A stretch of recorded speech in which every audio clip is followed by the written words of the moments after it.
Well, as the U.S. continues on its path to reopening, vaccines remain the key to preventing new virus outbreaks. New data shows COVID hospitalization rates are higher in states like Wyoming, where fewer people have been vaccinated, and lower in states where more people have gotten their shots. Stands to reason. Dr. Leo Nissola is an immunotherapy scientist, and he's also an advisor to COVID Act Now. He joins us to discuss this and more.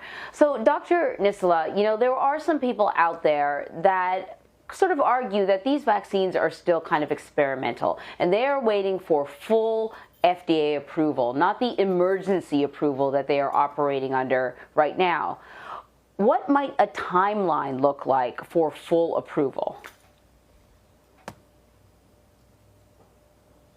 Sometime soon in the next few months. But more importantly than that, it concerns me that Delta variant is here. More Americans than ever are skipping the second dose. The number is about 18 million Americans, according to the data from the CDC. And the National Vaccination Campaign is saying that at least 10% of Americans are skipping the second dose. Now, as we see an increase of hospitalizations in states where the vaccination is not fully being implemented, it concerns me as we start reopening the economy.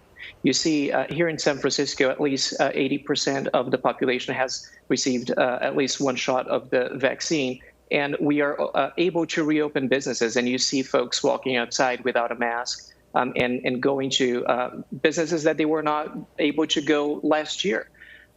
At the same time, you see countries like India is struggling with over 3,000 deaths a day, and countries like Brazil is struggling with over 2,000 deaths a day. And yet, here where we have vaccines readily available, we still see vaccine hesitancy.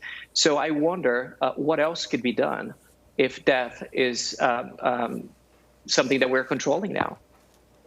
Yeah, as you know, Dr. Nissola, BioNTech CEO warned yesterday that the Delta variant, which was first identified in India, could lead to a resurgence of the virus. And here's what is sort of interesting to me, just in my own experiences anecdotally, is that, you know, oftentimes I feel like we vacillate from one extreme to the other.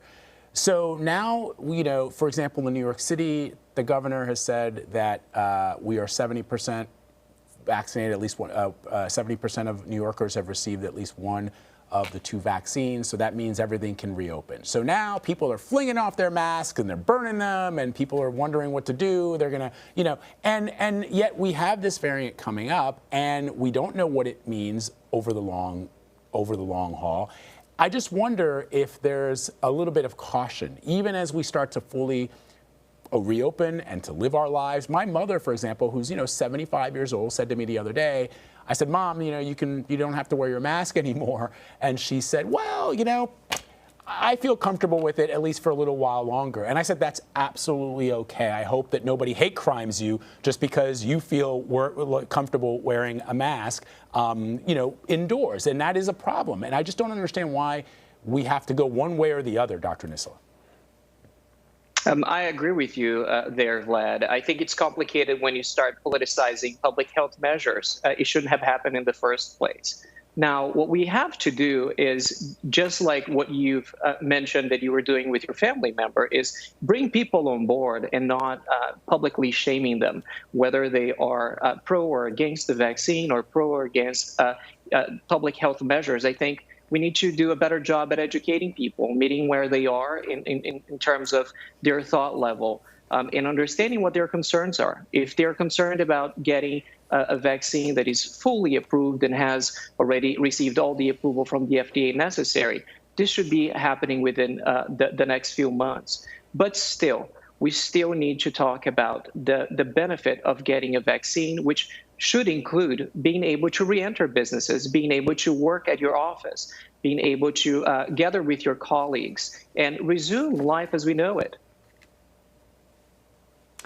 Dr. Nissola, there's a new study out that shows that 1 in 5 asymptomatic COVID patients, so people who might not have even known that they had COVID, will eventually suffer from long-haul symptoms. What are some of those symptoms, and is there a particular patient who may be most at risk?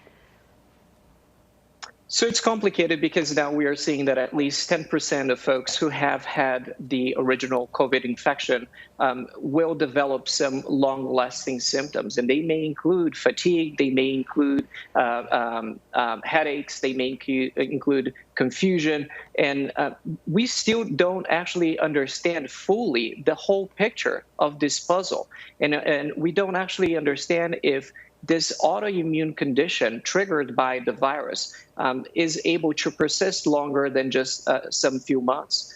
Now, some early research shows that the COVID symptoms that are lingering can be, some of them can be addressed by getting a vaccine or getting vaccinated. So there are some patients that have been reporting that have lessened their symptoms by getting the vaccine, even after their infection.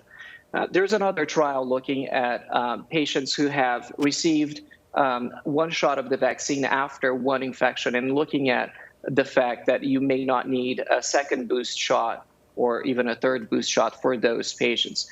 So the data is still early, but so far it's concerning that we're still not addressing the COVID long hauler symptom as the problem of public health that it is. We're talking about millions of people in the U.S. Really fascinating, as always. Dr. Leo Nissola, thank you, as always. We appreciate it. Thanks for having me.